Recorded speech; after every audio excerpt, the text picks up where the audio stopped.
Buenos días, queridos y queridas estudiantes de primero medio.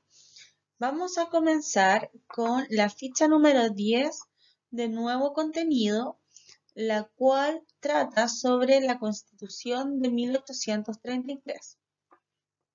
Les habla la profesora Marlene Ríos. El objetivo que nos convoca a la clase de hoy es poder explicar las características de la Constitución de 1833, es decir, ver cuáles son esas características y en qué consisten. Este video está dirigido a primero medio y la fecha es del 24 al 28 de agosto, que corresponde a la semana 15 de trabajo. En esta primera diapositiva podemos observar la carátula de la Constitución de 1833, que si bien nosotros podemos estar o no de acuerdo con las leyes que estableció, sí es un punto importante para la historia de Chile porque significa el comienzo de una estructura de Estado chileno. Y tenemos la imagen de Diego Portales, que si bien él no ayudó a redactar la Constitución, sí sus ideas se encuentran dentro de ella. Estudiantes, no olviden tener a mano los materiales que necesiten para desarrollar las actividades del día de hoy.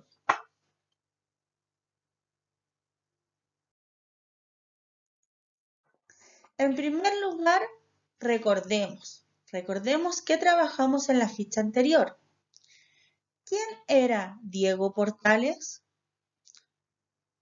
¿Por qué Chile es considerado una república conservadora?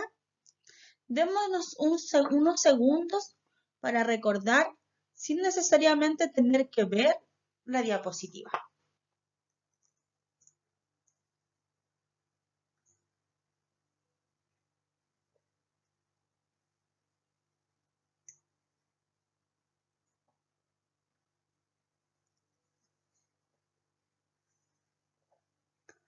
Ahora bien, a partir de las cosas que ustedes fueron pensando y recordando, Diego Portales en primer lugar era un comerciante, ¿cierto? Lo dijimos en las fichas anteriores, que era un comerciante, era un estanquero, sin embargo, había tenido muchos problemas en el desarrollo de su actividad comercial producto de las condiciones en las que se encontraba Chile. También es considerado el ideólogo de la República Conservadora, es decir, es él quien crea las ideas que fundamentan a la República Conservadora y quizás dentro de esas ideas la más importante sea la del concepto de orden. Y por último, si bien él no fue presidente, no lo fue porque él no lo quiso, sí asumió cargos como ministro. Por otro lado, cuando se establece que es una república conservadora, es porque va a ser dirigida por una élite intelectual que tenía privilegios desde el periodo colonial y que buscaba mantener el orden y las estructuras ya conocidas y solo desarrollar pequeños cambios como el que ellos gobiernen. Recuerden, los conservadores o pelucones buscaban mantener la estructura colonial y solo generar muy sutiles cambios que estaban centrados esencialmente en que ellos gobernaran. Recordemos que en la época colonial ellos tenían el poder económico, pero no el poder político, porque ese recaía en los españoles. Entonces, es conservadora porque, por ejemplo, conceptos como el inquilino o el peón, ya que nosotros vimos en octavo, que trabajaba en la hacienda colonial, va a seguir haciéndolo durante todo el siglo XIX. Va a seguir existiendo el inquilino, en donde el hacendado le entregaba una tierra por el trabajo, y también va a seguir existiendo el peón que andaba de un lugar a otro buscando trabajo por un día de alimento o por un poco de plata. Entonces, si bien Chile es un nuevo estado, un nuevo país, las estructuras coloniales en su gran mayoría se van a mantener bajo este sistema de república conservadora. Por otro lado, ya entrando al contenido nuevo, si vamos a analizar la Constitución, si vamos a ver las características de la Constitución de 1833, debemos saber que es una Constitución.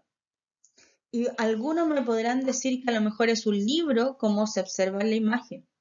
Sin embargo, ese libro contiene cosas que son mucho más importantes que el propio Estado, ¿ya? Es decir, la Constitución está por sobre el Estado chileno porque es ella la que le da legalidad al Estado.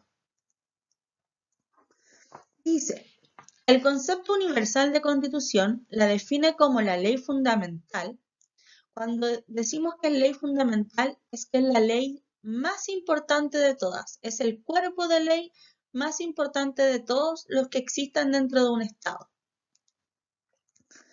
que se encarga de organizar el Estado y su forma de gobierno, ¿ya? Es decir, esta ley fundamental estructura el Estado chileno y establece, por ejemplo, que el gobierno es presidencialista. También fija las atribuciones y límites del ejercicio de los tres poderes públicos. Es decir, establece qué puede hacer y qué no puede hacer el poder ejecutivo, el poder legislativo y el poder judicial. Establece qué es lo que puede hacer el presidente y qué no, qué es lo que pueden hacer los diputados y senadores y qué no, y qué es lo que pueden y no hacer los jueces. Y por último, establece los deberes y garantías a cada persona, ¿ya? Cuando estamos hablando de garantías, hablamos de derechos, ¿ya? La Constitución, y a eso ellos se llaman derechos constitucionales, tiene derechos escritos y por lo tanto esos derechos por obligación deben llegar a todas las personas que vivan dentro del territorio chileno o dentro del Estado chileno. Y esos derechos conllevan deberes y cada persona debe respetarlos.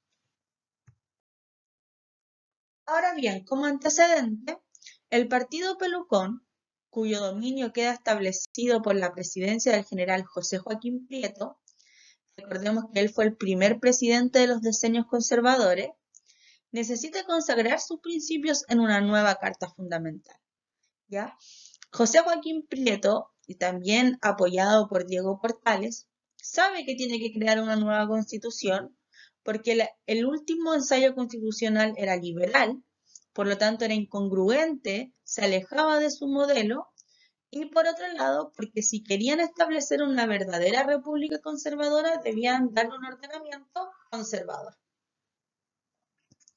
Con este propósito, el Congreso Nacional designa en 1831 a 36 personas que deben componer la Gran Convención encargada de reformar la Constitución Liberal de 1928.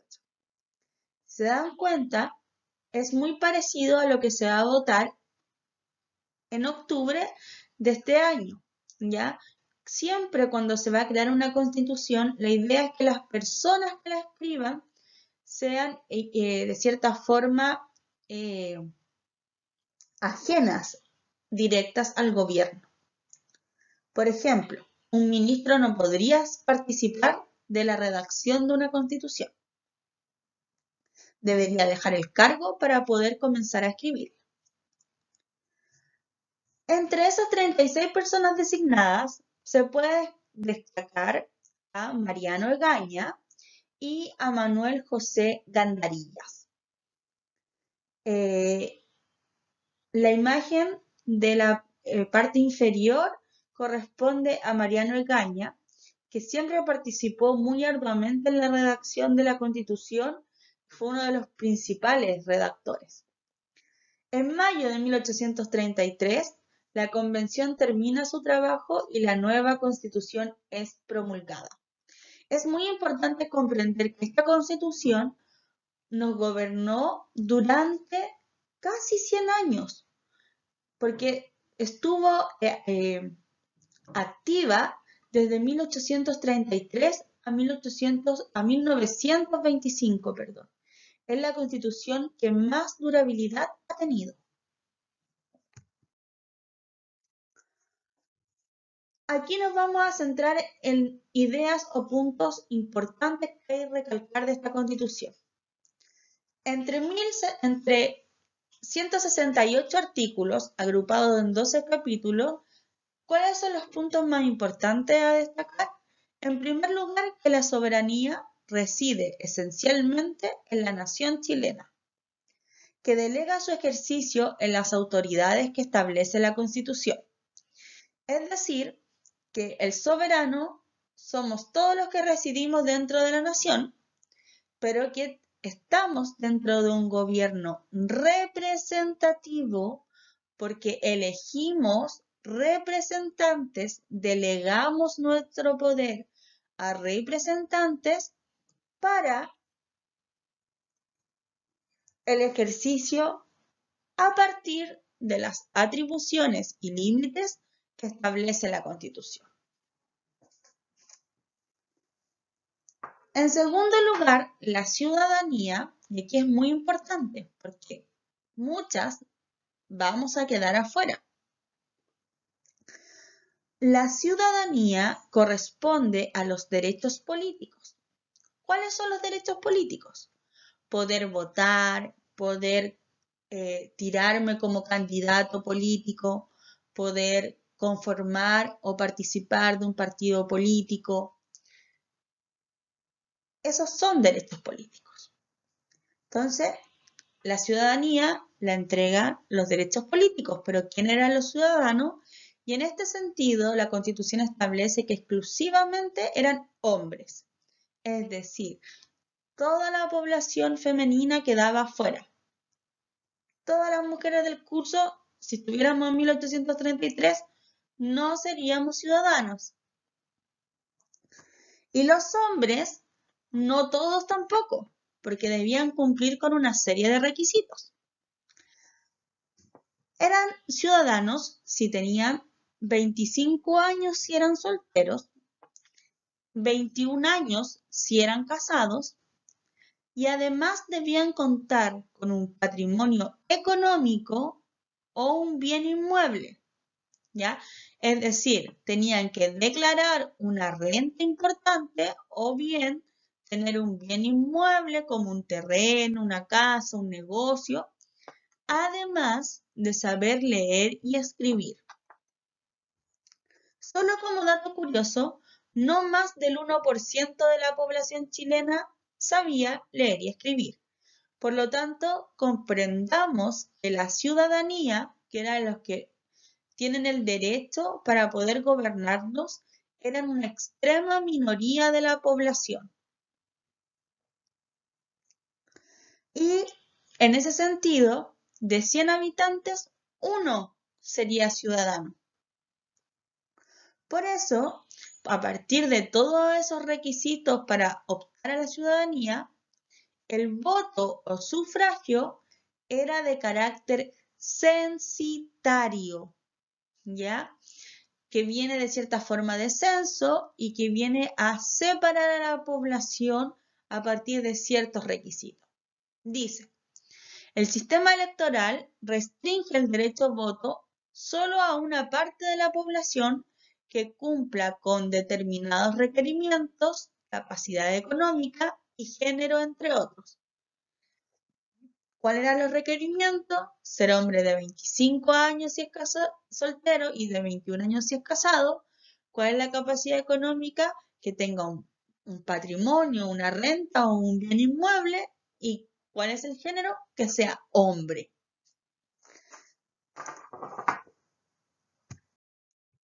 Por otro lado, existe la inexistencia de incompatibilidad parlamentaria. ¿Qué quiere decir esto? Que permitía que los diputados y senadores ocuparan a la vez otros cargos públicos.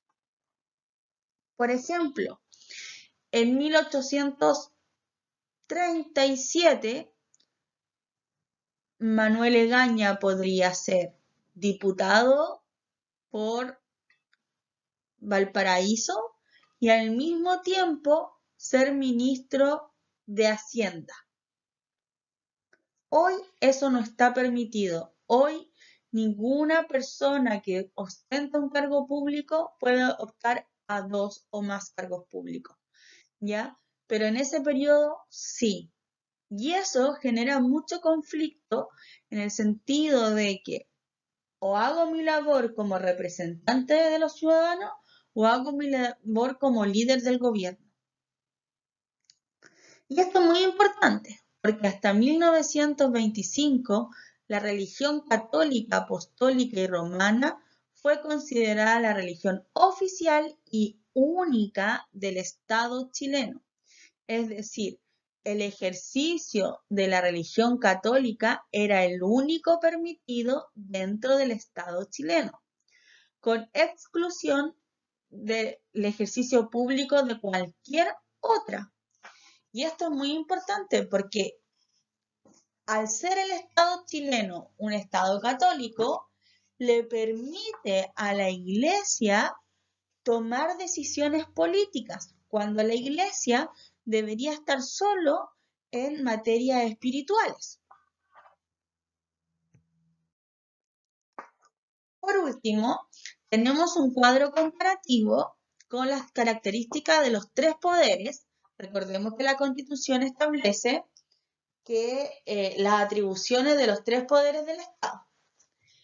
Cuando habla del Poder Ejecutivo, estamos hablando del presidente de la República principalmente, y se establece un régimen presidencialista. El presidente de la República es la máxima autoridad del país y es quien administra el Estado. Y las características que tiene este presidente es lo que lo hacen de cierta forma un poco autoritario, ¿ya? Porque sobrepasa a los otros dos poderes. Para ser presidente de Chile debía tener más de 30 años y haber nacido en el territorio nacional. Es decir, puedo vivir 20 años en Chile, pero si no nací en Chile, no puedo ser presidente. Su cargo dura 5 años, pero tiene la posibilidad de ser reelegido inmediatamente en un segundo periodo. Por eso, como vimos en la ficha anterior, el periodo conservador ellos tienen decenios, porque gobernaron 10 años ya que utilizaron esta forma de la reelección. Eso también es conservador porque permite que si tenemos a un gobernante durante 10 años, es mucho más fácil mantener las estructuras y el equilibrio que si tenemos 3 gobernantes que gobernaron 4 años cada uno. También nombra a los ministros y a los funcionarios públicos como los intendentes, interviene en las elecciones de los jueces y eso es una característica conservadora y autoritaria porque el Poder Ejecutivo no debería influir en el Poder Judicial, pero desde el momento en que interviene en la elección de los jueces, el Poder Ejecutivo estaría por sobre el Poder Judicial. Podía declarar estado de sitio y tenía la capacidad de vetar leyes emanadas del Congreso. Cuando se veta una ley, se está estableciendo que a pesar de que la ley pasó por todo el proceso legislativo en las cámaras de diputados y de senadores, a pesar de eso, el presidente decide de igual forma no aceptar la ley. Y en ese sentido, es autoritario, porque muchas veces los presidentes no deberían poder vetar las leyes si tienen un trabajo legislativo que lo respalda por detrás. ¿Ya? Entonces eso igual es muy importante. Y el estado de sitio representa a un estado de guerra en la cual el presidente adquiere facultades especiales por un tiempo determinado para darle solución a esa situación. Ejercía el poder del patronato sobre la Iglesia Católica, es decir, el presidente también podía elegir a cargo eclesiástico y controlaba las Fuerzas Armadas, que en ese periodo era la Marina y el Ejército, ya que no existían aviones. El poder legislativo es quienes generan o construyen las leyes y está compuesto por un poder bicameral desde sus inicios, con una Cámara Baja de Diputados y una Cámara Alta de Senadores. Los senadores estaban en el poder 9 años y los diputados 3 años, pudiendo ser reelegidos las veces que quieran. Bueno, a pesar de que ahora han variado los años, las reelecciones eran hasta las últimas elecciones, ya que hace poco se estableció una ley en la cual se le pone límite a la reelección. ¿Por qué es malo que se puedan reelegir eternamente los diputados y los senadores? Porque es necesario que quienes crean las leyes vayan rotando para que generen nuevas ideas que mejoren la construcción de Chile. Podían interpelar a los ministros, que significa entrevistarlos, enjuiciarlos, dictaba las leyes periódicas. Las leyes periódicas son leyes anuales que en general existen hasta la actualidad y que tienen que ver, por ejemplo, con el presupuesto de las Fuerzas Armadas y el presupuesto de la Nación. Si ustedes pueden recordar que todos los años, en la época entre octubre y noviembre, comienza una serie de protestas, de paralizaciones de la salud, paralizaciones de los funcionarios públicos. Y eso tiene que ver porque en ese periodo se pelea, de cierta forma, el reajuste salarial a partir del presupuesto que tiene la nación para el próximo año. Entonces, esas leyes siguen siendo anuales y las contribuciones para los territorios, las casas o terrenos que tienen una alta tasación por donde están ubicados. Ratifica la elección del presidente y pueden aprobar y reprobar las declaraciones de guerra del presidente.